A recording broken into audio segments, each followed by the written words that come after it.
મથુરામાં વાગી મોરલી, ગોકુળમાં કેમ રેવાય રઘુરાય રણ છોડજી.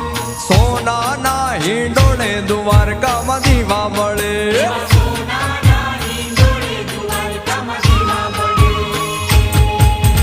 મથુરામાં વાગી મોરલી, ગોકુળમાં કેમ રેવાય રઘુરાય રણ છોડજી. સોનાના હિંડોળે દ્વારકામાં દીવા બળે.